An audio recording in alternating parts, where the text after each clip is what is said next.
हा सत्संग संत रामपालजी महाराजांचा असून मराठी भाषिक भक्त समाजास सहज समजावे म्हणून हिंदी भाषेतून मराठी भाषेत रूपांतरित करण्यात आलेले आहे.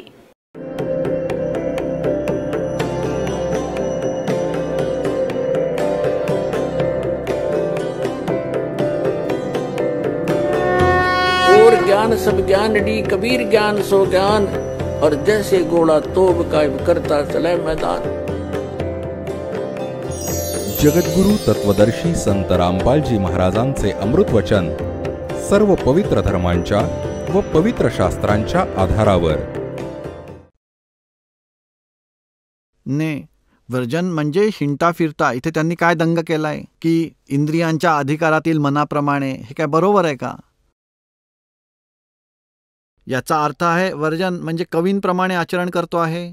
तर कवी तर हिंडत फिरत असतीलच. तर व्रजन म्हणजे हिंडणे फिरणे जाणे चालणे कवींप्रमाणे हिंडणारा फिरणारा आहे हा.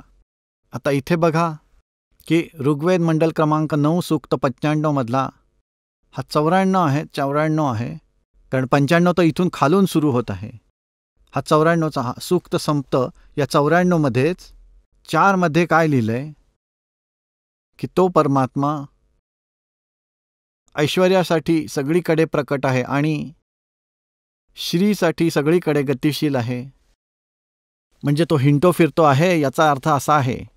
आणि ऐश्वर्याला आणि आयुष्याला म्हणजेच काही काळासाठी तो इथे राहतो. उपासकांसाठी तो हे धारण करतो. आपल्या भक्तांसाठी त्यांना ज्ञान देण्यासाठी काही काळ इथे एक जीवन जगून दाखवतो. काही वेळ इथेही राहतो पण सहज येतो आणि सहजच निघून जातो. आता ऋग्वेद मंडळ क्रमांक 9 सूक्त 95 मधील मंत्र 2 मध्ये बघूया. याच्यात काय सांगितलंय की तो पूर्वोक्त परमात्मा साक्षात्कार प्राप्त करतो म्हणजेच जो इथे येतो, इथे अन्य रूप धारण करतो, इथे असतो. वाणीद्वारा मुक्तीच्या मार्गाची, वाग्द्वारा म्हणजे वाणीद्वारा बोलून बोलून मुक्तीच्या मार्गाची प्रेरणा देतो. जसं की नौका पैल तीरावर नेताना नाविक प्रेरणा देतो आणि सगळ्या देवांचा देव, सर्व भगवंतांचा भगवान, गुह्यानी म्हणजे गुप्त, नामा आविष्कृनोती संज्ञेला प्रकट करतो. बघा हे गुप्त नाव प्रकट करतो, जे गुप्त नाव आहे खऱ्या भक्तीचे आहे. वाणीरूपी यज्ञासाठी म्हणजे माझ्या म्हणण्याचा अर्थ असा आहे की तो परमात्मा एक गुप्त नाम सुद्धा प्रकट करतो. कबीर साहेब म्हणतात, सो हम शब्द हम जग में ल्याये, सार शब्द हम गुप्त छपाए. हा सोहम शब्द गुप्त नाव आहे जो मी या इथे प्रकट केला आहे. हेच वेद सांगतात की तो परमात्मा गुप्त नावाला प्रकट करतो. सारनाम पण तो प्रकट करतो. या दासाला जे दिले आहे ते साऱ्या विश्वात खळबळ माजेल, सगळ्यांचं कल्याण होईल आणि सगळे विश्व पार होईल. सतलोकात जाऊ जिथे कोणतेही दुःख नाही. वेद सत्य विद्या नावाची वस्तू आहे. महर्षी दयानंद स्वतः म्हणतात बघा. महर्षी दयानंद म्हणतात की वेद सर्व सत्विद्यांचे पुस्तक आहे. महर्षी दयानंद. तर पुण्यात्मांनो, जर वेद सत्य आहे तर महर्षी दयानंदांचा सत्यार्थ प्रकाश जो अनुवाद आहे तो तर सत्यानाश प्रकाश आहे. झालं ना सिद्ध. वेदांमध्ये साकार सिद्ध केलंय भरपूर पुरावे देऊन की तो परमात्मा कवींसारखे आचरण करतो आणि हिंडत फिरत असतो. सगळीकडे कवींसारखं आचरण करतो, सर्वांना ज्ञान देतो. तर मग परमात्मा कोण झाला? कबीर देव आहे. हा पूर्ण परमात्मा आहे. ही लीला कोणी केली? तुमच्या समोर आणली की कबीर भगवानांनी, परमाक्षर भगवंतांनी काशीमध्ये विणकर म्हणून आले होते. स्वतःच्या डोळ्यांनी वस्तुस्थिती परमात्म्याच्या परमहापुरुषांनी सांगितली की दो ठोड़ है एक तू भया एक से दो, गरीबदास हम कारणे आए हो मग जो वहां से चलकर आए हम कारणे. गरीबदास म्हणतात अनंत कोट ब्रह्मांड का एक रति निभार सतगुरु पुरुष कबीर हैं, ये कुल के सर्जनहार. तर कबीर जे काशीमध्ये आले होते ते पूर्ण परमात्मा आहेत आणि वेद त्यांचा महिमा गात आहे. यावरून हे सिद्ध होते की परमात्मा साकार आहे. आणि एका स्थानावर राहतो, तिथून गती करून येतो आणि त्यामुळे त्यांचे नाव कबीर आहे. आता यजुर्वेद 5 मधील मंत्र क्रमांक 32 मध्ये हे बघा. 5वा अध्याय, यजुर्वेदाचा 5वा अध्याय. आणि इथे बघा 32वा मंत्र आहे. 32वा मंत्र याच्यात काय लिहिलंय? उसी गसी कबीर अंगारी रसी. इथे कबीर म्हटलंय, कबीर म्हटलंय. वैको कबीर अंगार्यसी बंभारेर वस्युरसी दुवसान सुधन्यू असी. आता याचा अर्थ बघूयात. हे जगदीश्वर, तू या कारणांमुळे कांतिमान आहेस. अंधारी म्हणजे खोट्या चालीरीतींचा शत्रू, अग म्हणजे पाप, आरी म्हणजे शत्रू म्हणजे पापांचा नाश करणारा आहेस. आणि इथे कबीर यांना हे असं केलंय, क्रांतप्रज्ञ केलंय. क्रांतप्रज्ञ इथे म्हणायचं होतं शत्रू. वा म्हणजे काय? का लिहिलं इथे? आता शत्रू आहे वा म्हणजे या होतं. या क्रांतप्रज्ञा होतात. याचा सरळ अर्थ आहे कबीरंग्यारसी बंबार्यसी, म्हणजे तुम्ही कबीर देव आहात. कबीर देव. इथे कबीर देव लिहायला पाहिजे होतं, जसं की इथे. आता याच यजुर्वेदाच्या 36व्या अध्यायामध्ये महर्षी दयानंदांनी प्रथम मंत्रामध्ये यजू शब्द वापरलाय. रिचम वाचम प्रपदे मनो यजुम प्रपदे. इथे या यजू शब्दाचा अर्थ त्यांनी अगदी बरोबर केलाय. इथे म्हटलंय यजू म्हणजे यजुर्वेद. अगदी बरोबर आहे. जर या ठिकाणी अजून वेगळा अर्थ केला असता तर कसं कळलं असतं की हा यजुर्वेदाचा महिमा आहे? तर ठीक ज्या ठिकाणी या इथं वेदांमध्ये परमात्म्याचा महिमा चालू आहे आणि जिथे कबीर शब्द आहे, येथे कवीला 2 अपसर्ग पण लावलेले आहेत. समजायला पाहिजे की कबीर देव आहे. कबीर देव म्हणजे परमात्मा, म्हणजे परमेश्वर. आता बघा, हा अथर्ववेद आहे. हा सुद्धा आर्य समाजाचा अनुवाद केलेला आहे. महर्षी दयानंद आणि त्यांचे शिष्य याचा अनुवाद करत आले आहेत. हा कुठून प्रकाशित झालाय? तिथूनच. प्रकाशिका आहेत पंडिता राकेश राणी. आणि हे मुद्रांकित झालेलं आहे. प्रधान कार्यालय वेद मंदिर महात्मा वेद भिक्षू सेवाश्रम, लेखराम नगर, अब्राहमपूर, मुखमेलपूर, दिल्ली इथून. हे आहे, हे बघा 4थ्या खंडामध्ये. आणि इथे बघा हा 7वा मंत्र आहे. हा 7वा. इथे या ठिकाणी कबीर देव शब्द आहे. कबीर देव. ये अथर्वणम पित्रम देवेंदु बृहस्पती नमसा गच्छात्र त्वम विश्वेश्वाम जनिता. त्वम म्हणजे आपण, विश्वशा म्हणजे विश्व म्हणजे सारी सृष्टी ब्रह्मांड संपूर्ण विश्वासाचा उद्वाता. देव कबीर देव न दभायत स्वर्धावान. यात असं लिहिलंय की गतिशील पुरुषार्थी पुरुषा, निश्चल पिता विद्वान किंवा सूर्यादी दिव्यलोकाचा बंधू नियमक, सगळ्या जगाच्या स्वामी परमेश्वराला नमस्कार करून निश्चय करून ओळखूया की हे परमेश्वर तू सर्व सुखांचा उत्पादक आहेस. कारण की इथे म्हणायचं होतं की तुम्ही कबीर देव आहात. इथे बघा, इथे कबीर देव, इथे अप्सर लावलंय इथे आणि देवाचा अर्थ परमेश्वर केलाय. तर असं लिहायचं होतं तो कबीर देव आहे, कबीर परमेश्वर आहे. कबीर देव लिहू शकतात. हे जसंच्या तसं लिहायला पाहिजे होतं. कबीर देव, आपण त्याला कबीर देव, कबीर म्हणजे परमेश्वर, तो म्हणजे कबीर परमेश्वर आहे याचा हा अर्थ आहे. जो सगळ्यांचा रचनाहार आणि सच्चा मित्र, जो सगळ्या ब्रह्मांडाचा रचनाकार, तो कबीर देव आहे. कबीर साहेब आहे. कबीर साहेब म्हणजे कबीर परमात्मा, कबीर देव म्हणा, अल्लाह म्हणा, खुदा म्हणा, कबीर तर परमेश्वर आहेत. आता आपण परत घेऊया यजुर्वेद. अथर्ववेद ठेवून दिला. हा महर्षी दयानंदांचा अनुवाद आहे. हा इथेच छापलाय. इथूनच आपण बघूया. आता इथून आपण परत 5व्या अध्यायाचा, यजुर्वेदाच्या 5व्या अध्यायाचा आता आपण 32वा मंत्र वाचतोय. 32वा यामध्ये कबीर अंगारिसी, कबीर परमात्मा, कबीर परमेश्वर, कबीर देव. बमभारी म्हणजे काय म्हणतात हे जगदीश्वर ज्याप्रमाणे आपण कांतिमान आहात, ठीक. इथे अंगारी म्हणजे पापांचा शत्रू, पापनाशक, पापांचा दुश्मन. आता इथे कबीर देव आहात, कबीर साहेब आहात, कबीर देव. आणि बमभारी म्हणजे बंधनांचा शत्रू. बमभारी बंधनांचा शत्रू. तारादी म्हणजे तंतुतत्वाचा विस्तार करणारे, एकाच अर्थाचे, एकाच शब्दाचे यांनी 2 अर्थ केलेत. म्हणजे बंधनांचे शत्रू, तारादी म्हणजे तारादी तत्वांचा विस्तार करणारे. बमभारी म्हणजे बंधनाचे शत्रू. बंधन म्हणजे आपण त्याला बंदी छोड म्हणतो. सांगा, हे दयानंदांचे चेले म्हणतात की दयानंदांनी तर प्रकरण प्रमाणे अनुवाद केलेला आहे. काय अनुवाद केलेला आहे? एका मंत्राचे 2 वेगवेगळे अर्थ, जिथे बिजली म्हणजे परमात्मा आणि बिजली म्हणजे बिजली सुद्धा. आणि इथे बंभारी म्हणजे बंधनाचे शत्रू किंवा या सगळ्याच्या तत्वाचा विस्तार करणारे. काय अर्थ आहे याचा?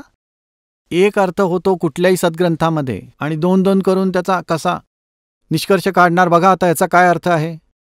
बमभारी बंधनाचे शत्रू हे व्हायला पाहिजे होतं. बंदीछोड म्हणतो, बंदीछोड बघा.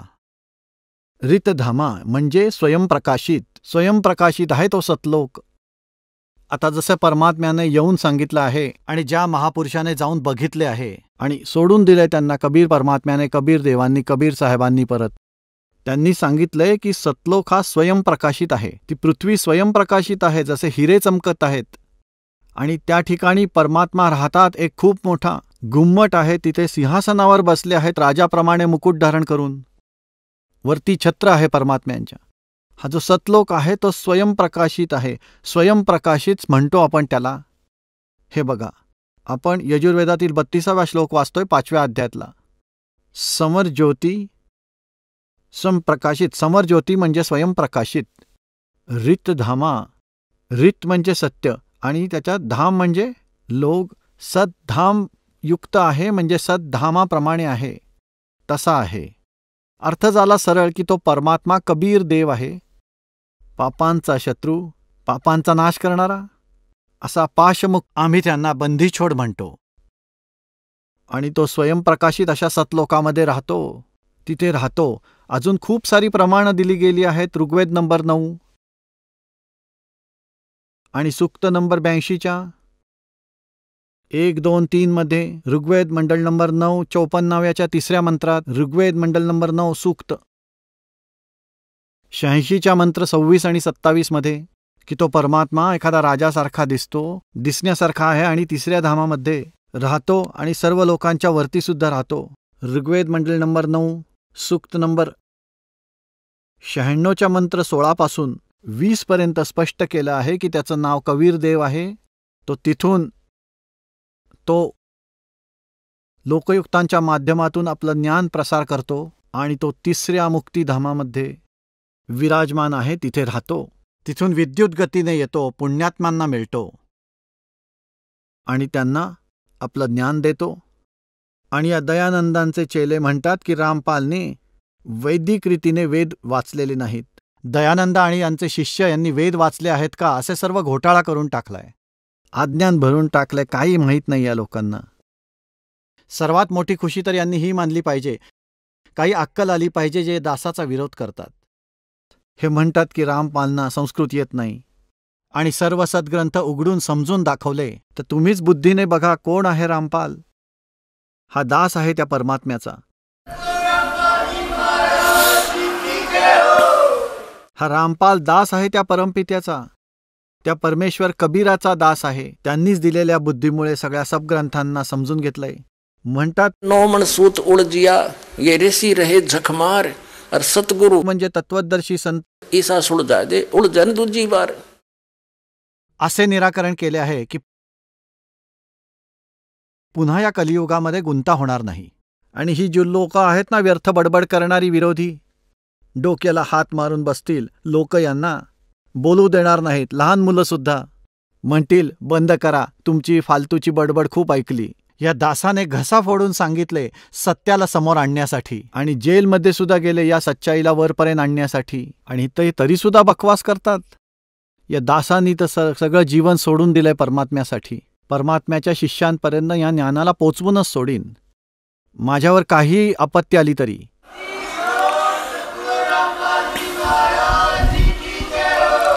तर महर्षी दयानंद संस्कृत भाषा जाणकार होते, व्याकरण जाणकार लोकांना या भाषेचं व्याकरण येणारच.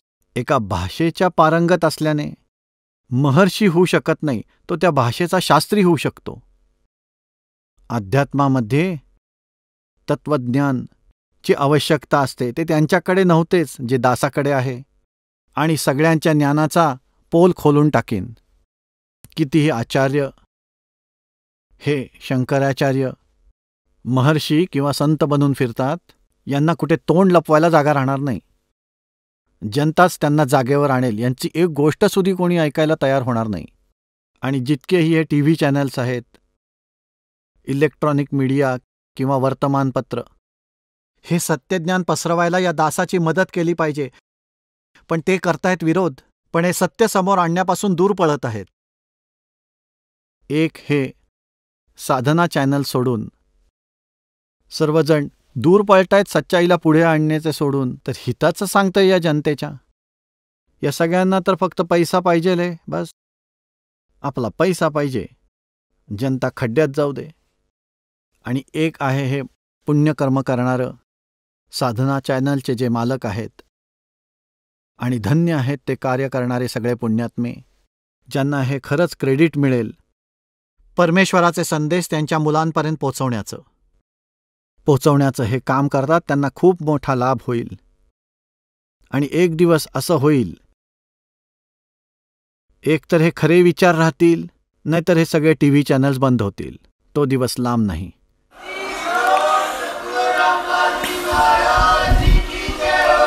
गोंधळ उडवून दिलाय खोट्या धार्मिक संतांनी, महात्म्यांनी, शंकराचार्यांनी. दुनिया बुडवून टाकली. यांना माहीत नाही यांनी नाश केलाय. यांना माहिती नाही किती अनमोल जीवन आहे ते. आणि या सत्साधनेमुळे यांना इथेही सुख, आणि जिथे जाईल त्यांना सदा सुखी. जिथे गेल्यावर साधक कधीच परत येत नाही. आता मी तुम्हाला हे दाखवतो की परमात्मा अनेक धार्मिक ग्रंथात सुद्धा, जसं पवित्र बायबलमध्ये, पवित्र कुराण शरीफमध्ये आणि पवित्र गुरुग्रंथमध्ये सुद्धा असं लिहिलंय की परमात्मा शरीर आहे, त्याचं नाव कबीर आहे. सांगा हे भगवान, कसा अंधकार केला या बोलणाऱ्यांनी. सद्ग्रंथांना नीट आत्मसात केलं नाही हे दाखवतो तुम्हाला. आता बघा पुण्यात्मांनो, तुम्ही कधी पवित्र ईसाई धर्माच्या एखाद्या व्यक्तीला किंवा त्यांच्या फादरना, त्यांना कोणी विचारतं का की परमात्म्याची काय स्थिती आहे, तो निराकार आहे का साकार? ते म्हणतात की गॉड इज फॉर्मलेस. आता बघूया, परमात्मा निराकार आहे. आता बघा, पवित्र बायबलला हे ग्राह्य मानतात. याच्यात काय लिहिलंय हे सत्य आहे. त्याच्याद्वारे ज्ञान प्रसारण करतात ईसाई धर्माचे प्रवक्ते. हे पवित्र बायबल काय सांगतोय? या सगळ्यांना मोतीबिंदू झालाय. परमात्मा कबीरजी म्हणतात, मोती मुक्ता दर्शत नाही ये जग है सब अंधरे, और दिखत के तर नैणच समीन का फेऱ्या मोतिया बेंद्रे. जसं एखाद्या व्यक्तीच्या मोतीबिंदू होतो, डोळे असे दिसतात की जे स्वस्थ आहेत, पण त्याला दिसत काही नाही, आंधळा आहे तो. तर हे शिकलेले नाही आहेत कोणीच हे विद्वान. 4 श्लोक पाठ केले गच्छामी गच्छामी म्हणून आम्हाला मूर्ख बनवलं. आता बघा, हे पवित्र बायबल दाखवतो तुम्हाला.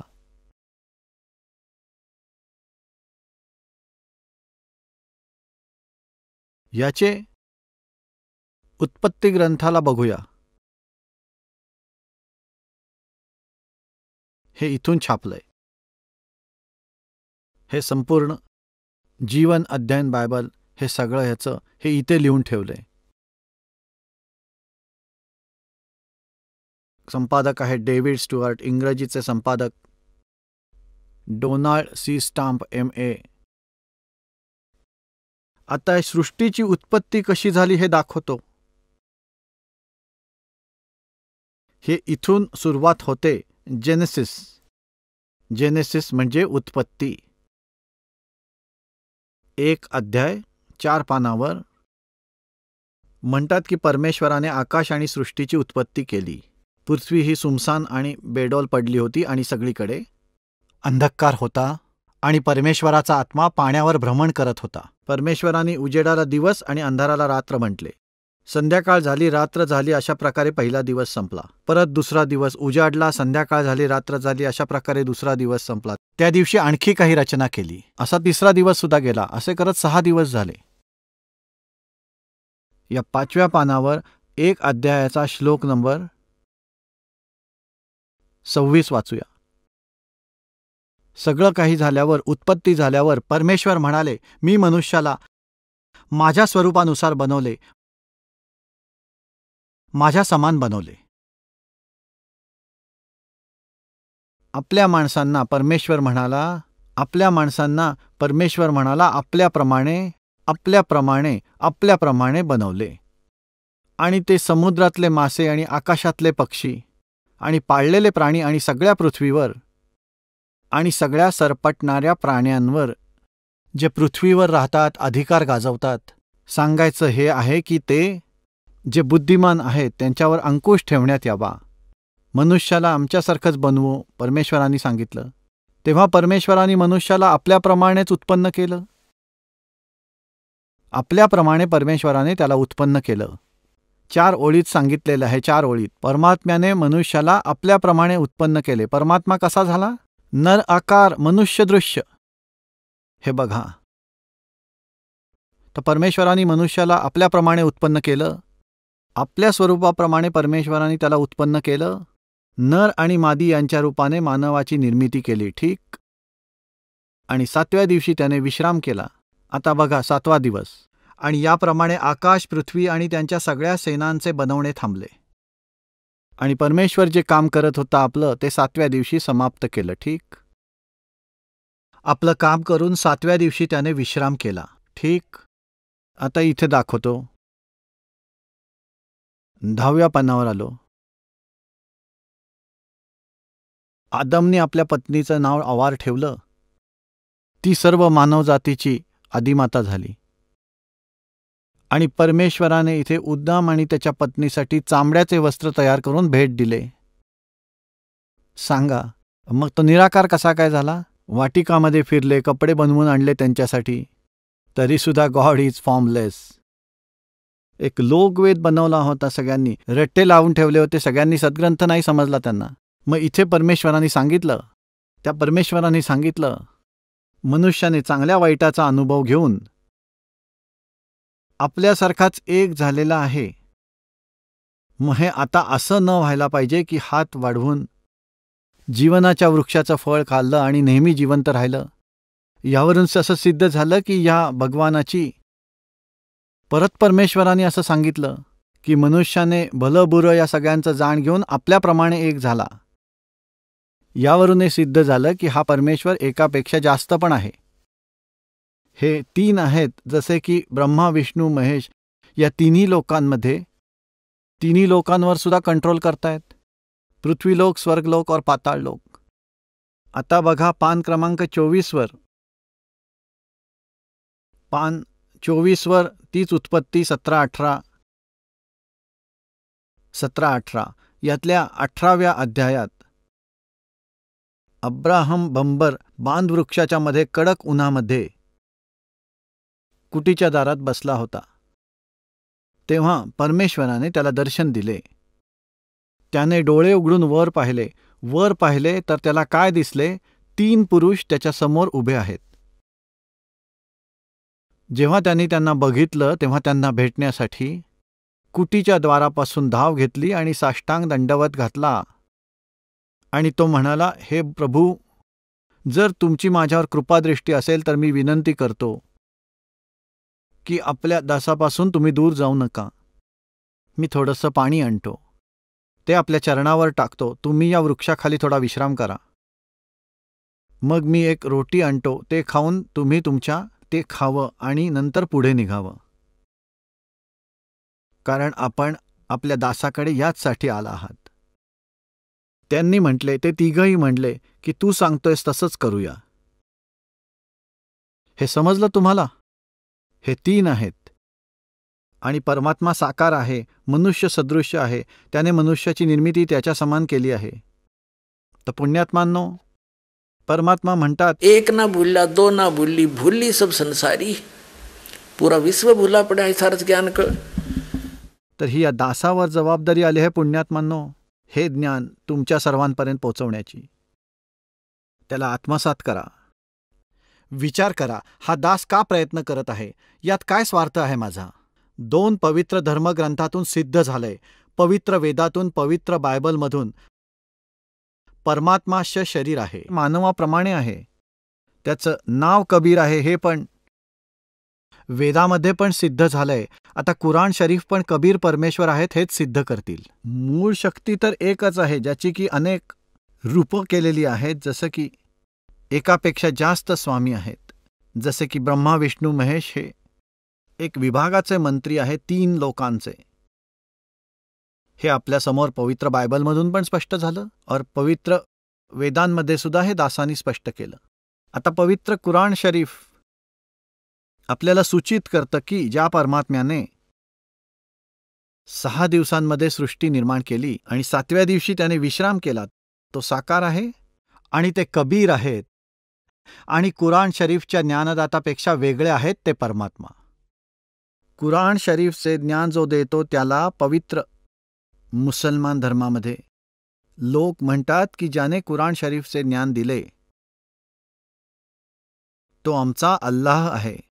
तो कुराण शरीफचा न्यायदाता जो आहे तो हजरत मोहम्मदजींना म्हणतो तो कबीर नामक अल्लाह कोणी वेगळा आहे, ज्याने 6 दिवसात सृष्टी रचली आणि तो सर्व शक्तिमान आहे, पापनाशक आहे. आणि त्याची खबर एखाद्या बाखबरला म्हणजे जाणकाराला विचारा. 7व्या दिवशी सिंहासनावर जाऊन बसले. अशा प्रकारे गीतेचा ज्ञानदाता 4थ्या अध्यायाच्या 34व्या श्लोकामध्ये म्हणतो की अर्जुन, त्या दिव्य ज्ञानाला तू तत्वदर्शी संतांकडे जाऊन ग्रहण कर. त्यांना दंडवत प्रणाम करून कोणताही कपट न ठेवता, कपट सोडून नम्रतापूर्वक प्रसन्न करून ते तत्वदर्शी संत तुला तत्वज्ञानाचा उपदेश करतील. कुराण शरीफचा ज्ञानदाता सांगतो हजरत मोहम्मदजींना. आता बघा, पवित्र कुराण शरीफ या पुस्तकामध्ये जे काही लिहिले आहे यामध्ये शंकेला जागा नाही. हे ते ज्ञान आहे की ज्यामध्ये कुठलीही चूक असूच शकत नाही. कुराण शरीफ लिहिलं आहे अरबी नागरी लिपीमध्ये. रूपांतरकार आहेत नंदकुमार अवस्थी. शेरवानी संस्करण हे कुठून छापलेलं आहे?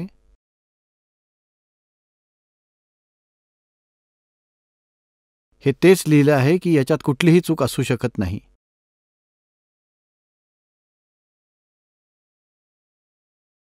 शेरवानी संस्करण प्रकाशक आहेत लखनौ किताबघर, मौसम बाग, सीतापूर रोड, लखनौ. इथून छापले आणि हे कॉपीराइट इथे सगळं लिहिलं यांनी. आता याच्या इथे बघा, हे आहे कुराण शरीफ सुरत फुरकानी 25.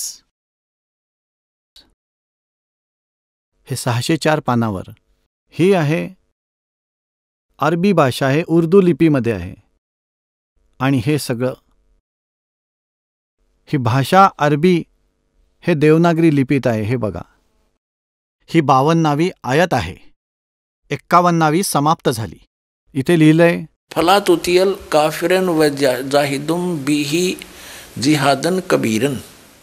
जसे संस्कृतमध्ये अलंतवाला मै लावतात, जसे कबीरम लिहिलंय कबीरम, त्यामध्ये मै हा शब्द काढून टाकलाय. जनता जेव्हा हिंदीमध्ये लिहिल तेव्हा कबीर सरळ सरळ कबीर, हे कबीर आहे. जिहादन याचा अनुवाद सुद्धा त्यांनी इथे केलाय हिंदीमध्ये. 51वी आयत संपली, 52वी सुरू झाली. कुराण शरीफचा ज्ञानदाता हजरत मोहम्मदना सांगतो की हे पैगंबर, तू या काफिरांचं ऐकू नकोस. कुराणच्या दलिलाने त्याचा सामना मोठ्या जोमाने करा. यांनी कबीरांचा अर्थ इथे मोठा केलाय. मोठा आता त्याचा वास्तविक अर्थ आहे तो दास तुम्हाला सांगतोय. कुराण शरीफचा ज्ञानदाता तोच आहे जो वेदाचा ज्ञानदाता आहे, जो गीतेचा ज्ञानदाता आहे. आणि हा हजरत मोहम्मदजींना सांगतोय की हे पैगंबर हजरत मोहम्मद, तू इतर कोणाचंही ऐकू नकोस, कारण हे जे काफिर आहेत ते कबीरला अल्लाह मानत नाहीत, अन्य देवदेवतांना पूजतात. आणि तू माझ्याद्वारे सांगितलेल्या या कुराण शरीफची दलिलावर दृढ हो, विश्वास कर. आणि तो कबीर परमात्मा आहे जे इतर मानत नाहीत, त्यासाठी तू संघर्ष कर. त्यांच्या बोलण्यात येऊ नकोस, लढू नकोस. जिहाद म्हणजे द्वंद्व करणे नाही तर संघर्ष करणे असे आहे. ते म्हणाले कबीर भगवान नाही तर त्यांचं तू ऐकू नको. तर कितीतरी कष्ट सोसावे लागले. आणि ते दृढ भक्त होते मोहम्मदजी.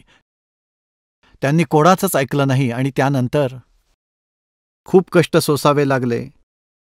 आता बघूया 53 आता आपण इथे हिंदी वाचूयात. सुरत फुरकानी 25 607 पानावर इथे बघा. 52वा पूर्ण झाला, हा 53 आहे. आणि हा तोच आहे ज्याने 2 नद्यांना एकत्र आणलं. एकीचं पाणी गोड तहान भागवणारं आणि एकीचं पाणी खारट कडू, आणि दोन्ही मध्ये एक मजबूत बांध घातला.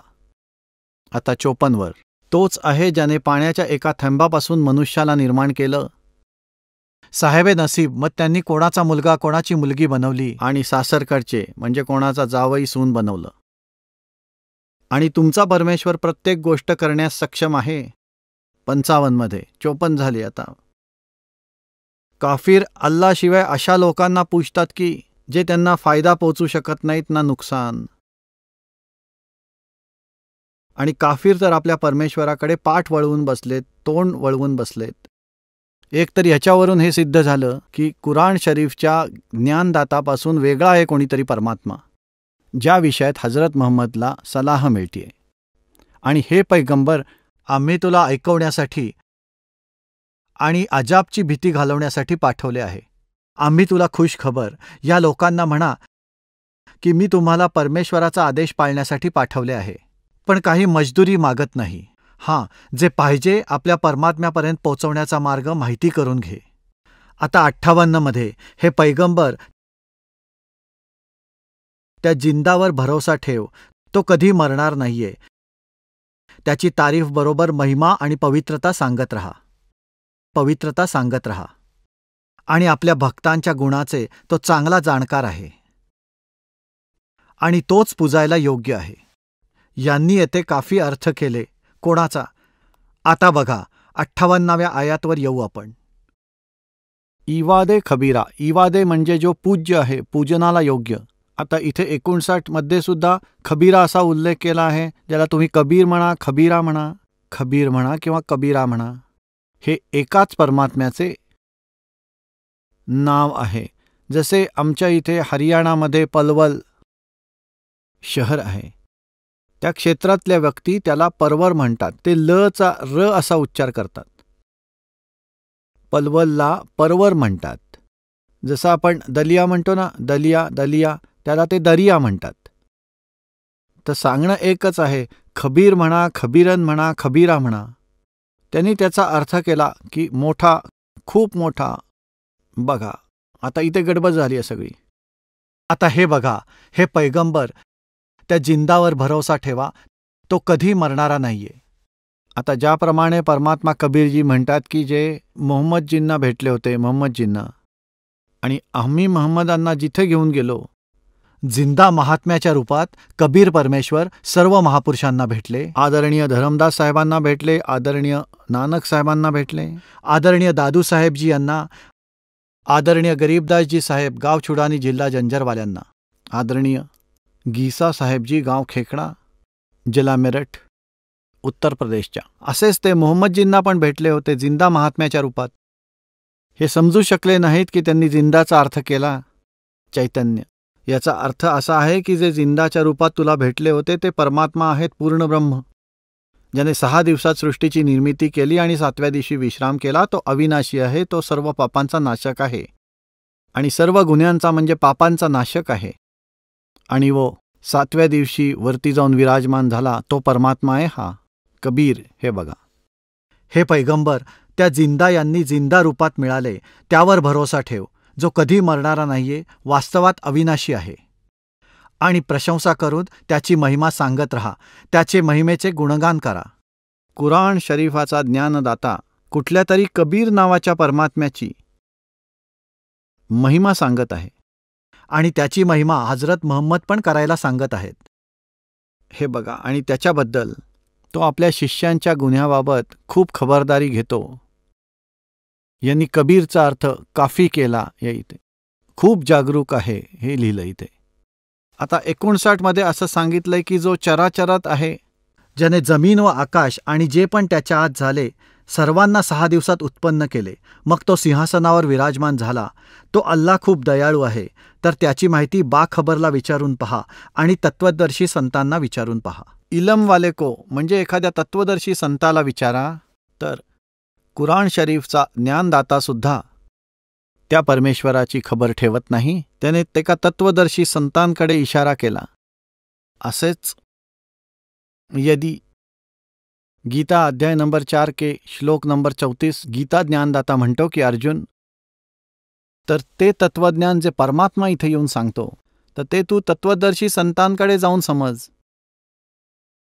त्यांना साष्टांग नमस्कार करून, कपट सोडून, नम्रतापूर्ण अभिवादन करून तर ते संत तर बाखबर तुला ते तत्वज्ञान सांगतील, त्या परमात्म्याविषयी तुला सांगतील. हा कुराण शरीफाचा ज्ञानदाता तो ब्रह्म आहे.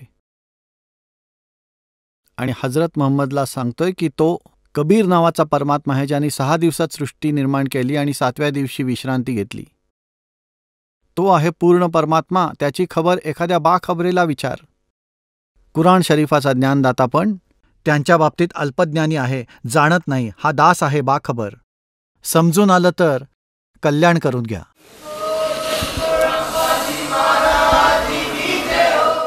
आता बघा, 59 मध्ये कमाल केली आहे की जे आकाशात आणि जमिनीवर जे काही या दोघांमध्ये आहे सर्व 6 दिवसात निर्माण केलं आणि नंतर तख्तावर जाऊन विश्रांती घेतली. वो अल्लाह बडा. इथे कबीर म्हणायचं होतं.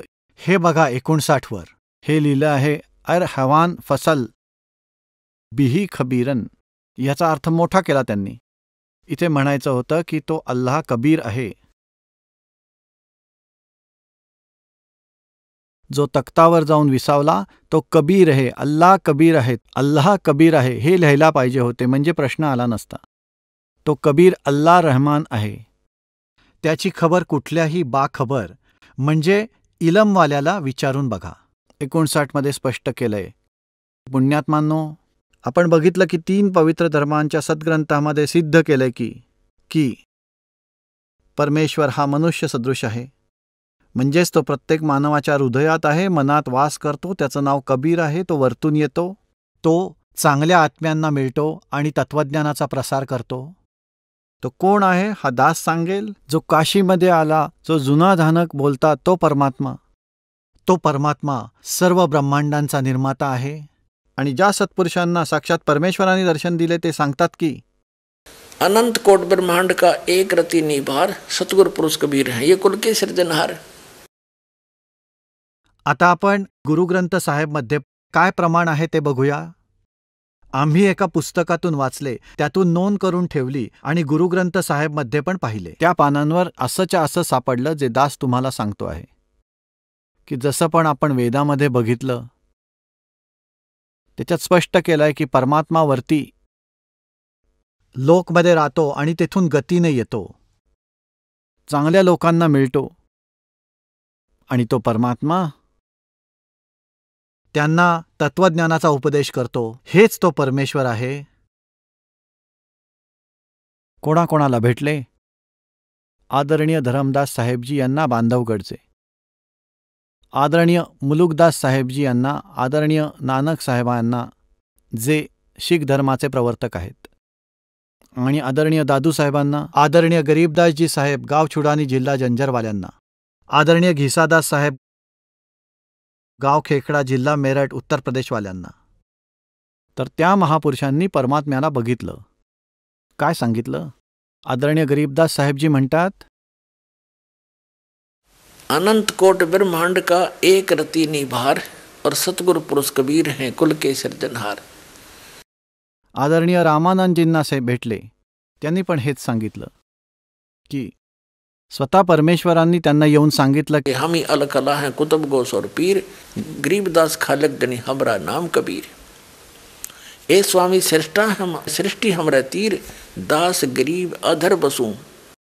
कबीरदास म्हणतात की अवगत सत कबीर. मी वरती राहतो आणि सर्व सृष्टीचे रचनाकार आहे. आदरणीय गरीबदास साहेबांनी सांगितले की अनंत कोट ब्रह्मांड का एक रति निभार और सतगुरु पुरुष कबीर हैं ये कुल के सिरजनहार. स्वामी रामानंदांनी सांगितलं की बोलत रामानंदजी जे परमात्म्याला बघितलं सतलोकामध्ये ते इथेही बघितलं बसलेलं. बोलत रामानंद जी सुन कबीर करतार, गरीबदास स्वरूप में तू ही बोलनहार. दोहू ठोर है एक तू. तू तिथे पण आहे, इथे पण आहे.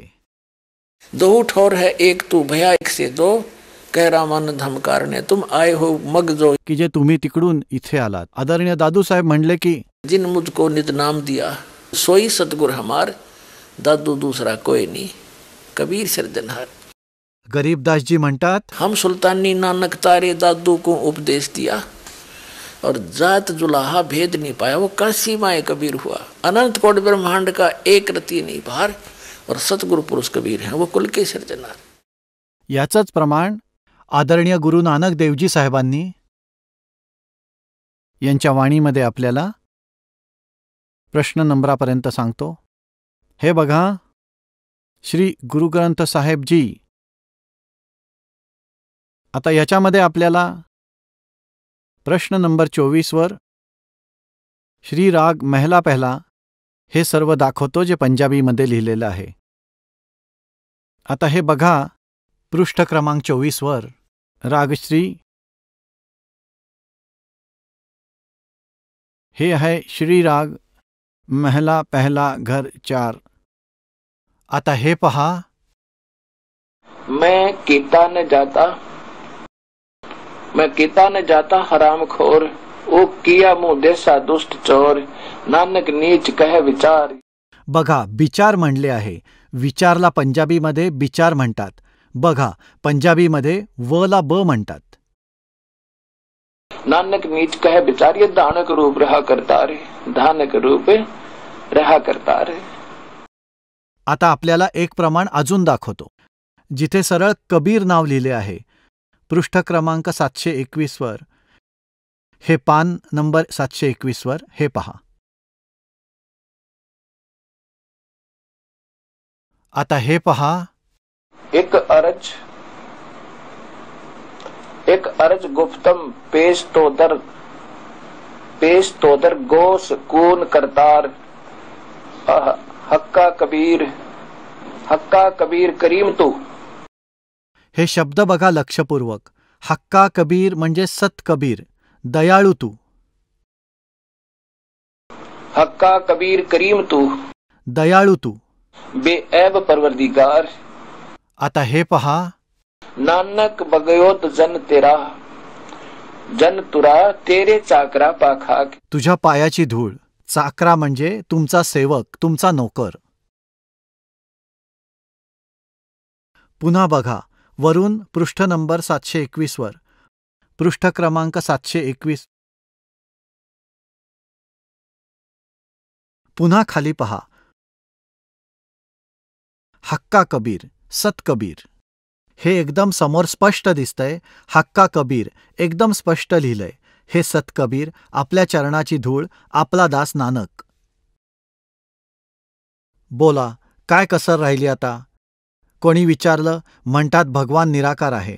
आणि महापुरुष काय म्हणतात? इथे परमेश्वर कबीर साहेब पण म्हणतात की हम ही अलख अला हैं कुतुब गोस और पीर, गरीबदास खालिक दनी हमरा नाम कबीर. ए स्वामी सृष्टा में सृष्टि हमारा तीर, दास गरीब अधर बसुम अवगत सत कबीर. की वर राहतो मी, सतकबीर आहे मी, सत्पुरुष आहे मी. सचखंडमध्ये राहतो, सर्व ग्रंथ प्रमाणित केले. परमात्मा मनुष्य दृश्य आहे. सहशरीर आहे, वरच्या लोकात राहतो आणि इथे पण काही लीला करण्यासाठी व उपदेश करण्यासाठी येतो, दृढ भक्तांना भेटतो. ते सहशरीर आहेत, त्यांचे नाव कबीर आहे. ते कोण आहेत? अनंत कोट ब्रह्मांड का एक रति निभार, सतगुरु पुरुष कबीर हैं कुल के सिरजनहार. हम सुल्तानी नानक तारे दादू को उपदेश दिया, जात दुलाहा भेद न पाया वो काशी माहे कबीर हुआ.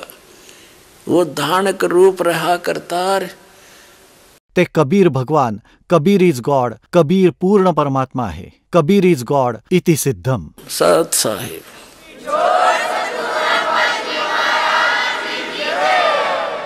चला आता आपण त्या श्रद्धाळूंचे अनुभव जाणून घेऊयात ज्यांनी जगद्गुरु तत्वदर्शी संत रामपालजी महाराजांकडून नामदीक्षा प्राप्त केलेली आहे, तसेच त्यांच्याद्वारे सांगितलेल्या भक्ती मार्गावर चालत आहेत. नमस्कार. नमस्कार सर. आपलं नाव? रामचंद्र पांडुरंग आडे. आपण कुठून आलात? पांगरी, तालुका हदगाव, महाराष्ट्रामधून आलो. आपला व्यवसाय काय आहे? व्यवसाय शेतकरी आहे, ड्रायव्हर बी करतो सर. संत रामपालजी महाराजांची गुरुदीक्षा आपण कधी घेतली? 12/4/2014 मध्ये घेतली. संत रामपालजी महाराजांची गुरुदीक्षा घेण्याअगोदर आपण व आपला परिवार कोणती भक्ती साधना करत होतात? संत रामपालजी महाराजच्या शरणाच्या येण्याच्या पहिले आम्ही देवी देवता हिंदू धर्माचे जे रामचंद्रदास महाराज आमचे बंजारा समाजामध्ये करत गेले, तुळजाभवानी, दसरा, बकरा कापणं, और ते कळमनुरीला रामचंद्र सात महाराजाचं तिथं कळमनुरीला जाणं, हिंगोली जिल्ह्यामध्ये देव आहे ते, इकडं जाणं, ते बकरे कापणं, असे व्रत उपास करत गेले. देवी देवता आणि दसरा देवी आमचे कुळदैवत जे दसरा करत गेले, किंवा पोहरा देवीला जायचे, हे बकरे कापणं, हे असं तसं करत गेलो सर. जसं तुम्ही सांगत आहात की आपण रामचंद्र महाराज यांना इष्ट मानून त्यांची उपासना करत होते, त्याचप्रमाणे देवी देवतांची पूजा करत होते, तर संत रामपालजी महाराजांचा मार्ग आपल्याला कसा कळाला आणि आपण त्यांच्या शरणात कसे आलात? सर, संत रामपालजी महाराजच्या शरणामध्ये आम्ही प्रवचन ऐकायचे साधना टीव्हीवर. पहिले मंदिरावर पुजारी होतो मी. पूजा करत करत गुरुजीचं कार्यक्रम लागायचं टीव्हीवर लागताना मी जायचं, ते तर निर्मल बाबाचं कार्यक्रम चालायचं. मग ते काही बी निर्मल बाबा काही सांगायचे, त्याच्यामुळं आम्हाला वाटायचं की बाबा हे सगळे खोटेच राहतात, मग हे काय सत्य नाही, हे सगळे असत्य आहे, सगळे मान बडायची गोष्टी आहे असे आम्हाला वाटायचे. म्हणून आम्ही ते कार्यक्रम बंद करून टाकायचे. मग देवीचे कार्यक्रम लावायचे. मग देवीचे कार्यक्रम लावता लावता आम्ही व्रत 41 दिवस उपास धरायचे. आणि देवीला पोहरादेवी 91 किलोमीटर आहे, तिथं पैदल जायचे. पैदल जाऊन व्रत धरायचे. व्रत धरण्याच्या नंतर मग काय की आम्ही एका छतावर झोपलो होतो सर मंदिराच्या.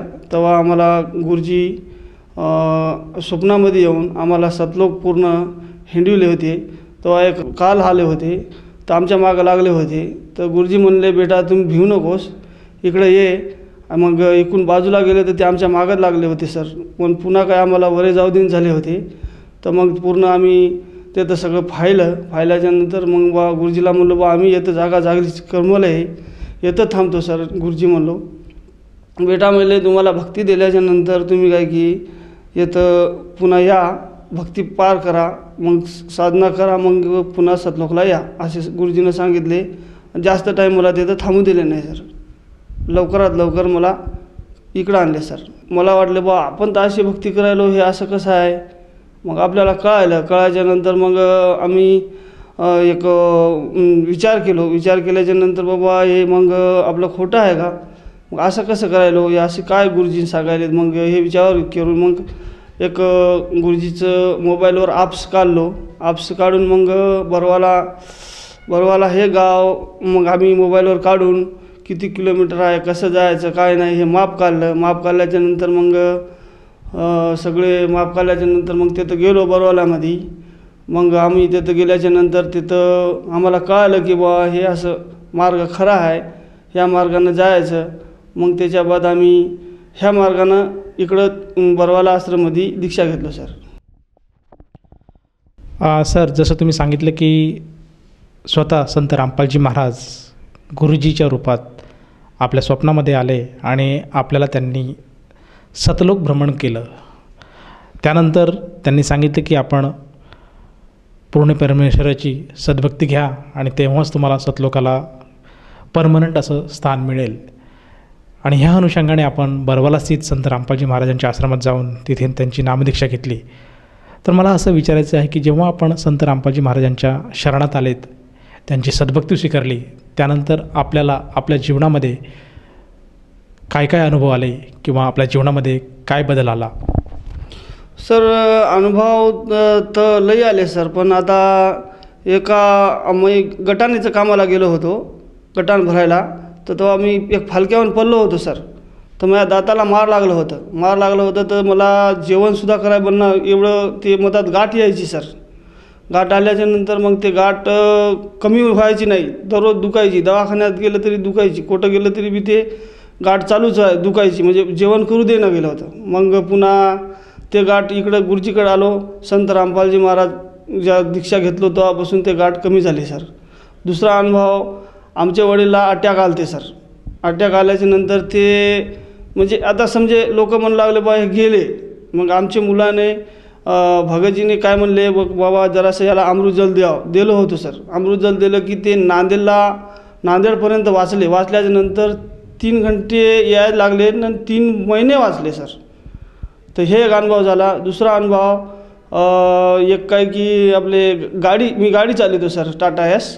तर ते गाडीची वायर बॅटरीची ते जे चार्जिंग होते ते पंखा वायर निघली होती.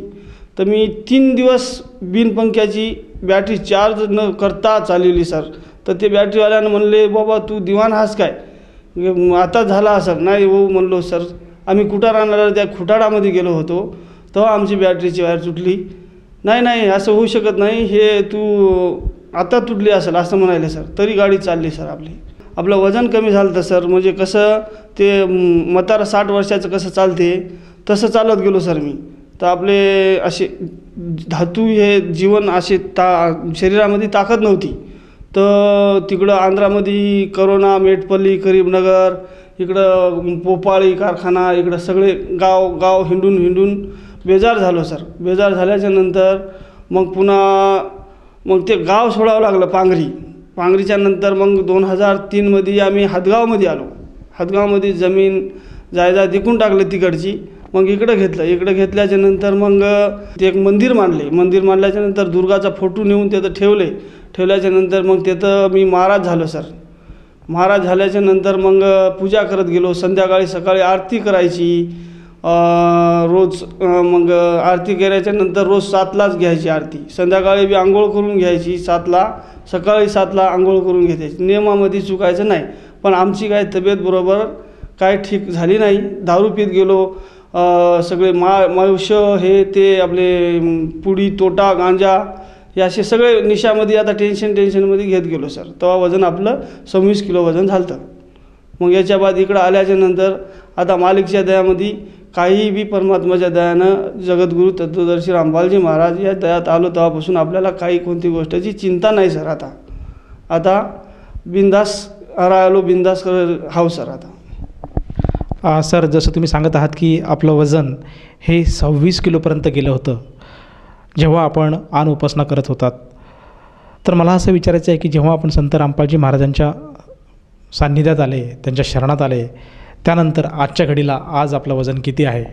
आता सर 70 ते 72 किलो वजन आहे सर. आता काही काम नाही, काय नाही. मालिकच्या दयानं सावलीमध्ये बसायचं, सावलीतच राहायचं, नाम सुमरण करायचं आणि ड्रायव्हिंग करायचं सर. स्वतःची गाडी परमात्माच्या दयानं आपल्याला आली. अजून दुसरी पहिले खड्डे खतत गेलो, ते दुसरे काम लेबर करत गेलो, हे करत गेलो, ते करत. आता काही तेवढं चिंता नाही सर. आता 1 रुपयाची बी काळजी नाही. आता आरामशीर करायचं आणि खायचं, बस मालिकची स्मरण करायचं, बस एवढं काम आहे सर. सर, जसं तुम्ही सांगत आहात की संत रामपालजी महाराजांच्या दयेने आपल्याला आपल्या जीवनामध्ये बरेचसे अनुभव आलेत आणि आज परमात्माच्या कृपेने आज आपण सुखी आणि समृद्ध असं आयुष्य जगत आहात. तर आपल्या या अनुभवातून आपण आपल्यासारखे जे अन्य भाविक किंवा श्रद्धाळू परमेश्वरासाठी हिंडत आहेत, त्यांचा शोध घेत आहेत आणि खास करून जो TV चॅनलवर आपला जो मुलाखतीचा कार्यक्रम चालू आहे, तो कार्यक्रम जे श्रद्धाळू बघत आहेत, यांच्यासाठी आपण काय संदेश द्याल? यांच्यासाठी एक संदेश आहे सर, की जो TVवर चालू आहे जगद्गुरू तत्वदर्शी रामपालजी महाराजचं प्रवचन चालू आहे, हे प्रवचन जे भाऊ बहिणी नातेवाईक हे जे आहेत की नाही, हे प्रवचन ऐकावं आणि मोक्ष मार्गाला जावं. का की परमात्मानं शास्त्र खोलून दाखवायलेत की हे शास्त्रामध्ये जो प्रमाण आहे हे प्रमाणित भक्ती आहे सर. या प्रमाणित भक्ती करून आपल्याला मोक्ष जायचं आहे. हे कसं आहे, अंधेशी अंधेने पूजा सद्मार्ग बदाशी, हे आंधळ्याच्या मार्गानं आपले आई वडील आंधळे होते, त्या मार्गानं आपण करत गेलो, मग हे आपण बी तेच करायलो, मग ते दुःखी व्हायलो, जसं जसं करायलो तसं तसं दुःख व्हायले सर. मग ते त्यासाठी जो प्रमाण आहे गुरुजीनं द्यायले, या प्रमाणिक भक्ती जर केली तर आपल्याला लाभ भेटून जाईल सर. आपल्याला जसं लाभ भेटलं तसं त्यांनासुद्धा लाभ भेटून जाईल. का की हे जो परमात्माचं ज्ञान आहे, हे ज्ञान हे 4 युगापासून आलेलं आहे, आजच नाही, नवीन की परमात्मा स्वयं आलेले आहेत. आता ह्या पूर्तीच्या वर हे मार्ग स्वीकाराव, का की हे मार्गामध्ये परमात्मा शरीर आलेले आहेत. पण हे लोकांना कळणार की परमात्मा कोण आहे, काय आहे, आणि आपण दुःखी काच्यामुळं आहो. आता हे बिमारी आली, हे बिमारी काच्यामुळं आली बा, निर्जीव तर दगडं तरले, मग बिमारी कशी बा, हे याच्यावर लोक कोणी विचार करणार. नुसतं तोंडाला बांधायला निघाले, पण हे कसं काय प्रश्न आहे, आणि आपण सत्य करायलो तर असं दुःखी का आहो, याचं कोणी बी अभ्यास करणार झाले सर. तर हे आता जो करायचं नाही तो करायले आणि दुःखी हिंडायले, अजून दुःख घेऊन हिंडायले. अहो येतं सुख आहे, पण येतं कोणी पाळना झाले सर. त्याच्यासाठी प्रमाण शास्त्र आहे सर. तुम्ही शास्त्र वाचा आणि ज्ञान ऐकल्याच्या नंतर तुम्हाला याच्यातून निष्कर्ष निघून जाईल. मग तुम्हाला गुरुजीचं जगद्गुरू तत्वदर्शी रामपालजी महाराजचं प्रवचन हे तुम्ही ऐकल्याच्या नंतर तुम्हाला निष्कर्ष निघून जाईल. मग तुम्ही ह्या मार्गाला येऊ शकाल. सर, जसं तुम्ही सांगत आहात की आज प्रत्येक भाविकाने संत रामपालजी महाराजांचे ज्ञान समजून घ्यायला हवे, आणि ते ज्ञान जर समजत असेल तर त्यांनी सुद्धा संत रामपालजी महाराजांची गुरु उपदेश घेऊन आपल्या जीवनाचं कल्याण करायला हवं. तर या भावनेतनं कोणी एखादा भाविक किंवा व्यक्ती संत रामपालजी महाराजांची नामदीक्षा घेऊ इच्छित असेल तर ती व्यक्ती नामदीक्षा कशी घेऊ शकेल?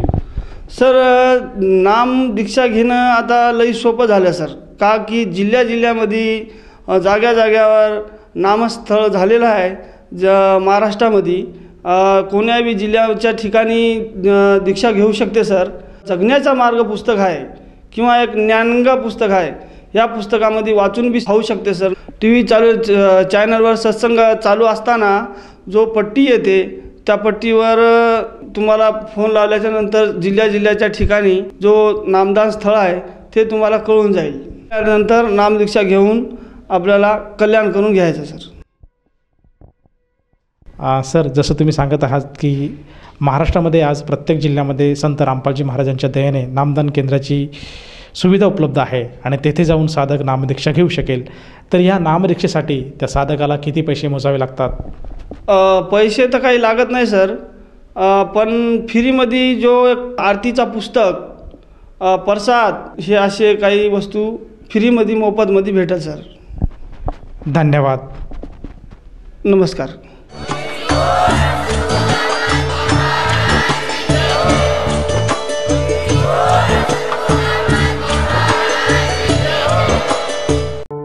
आपण ऐकत होता जगद्गुरू तत्वदर्शी संत रामपालजी महाराजांचे मंगल प्रवचन.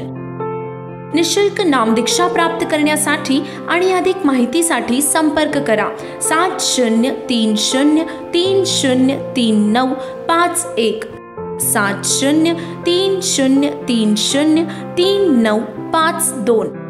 आमची वेबसाईट आहे www.jagadgururampalji.org.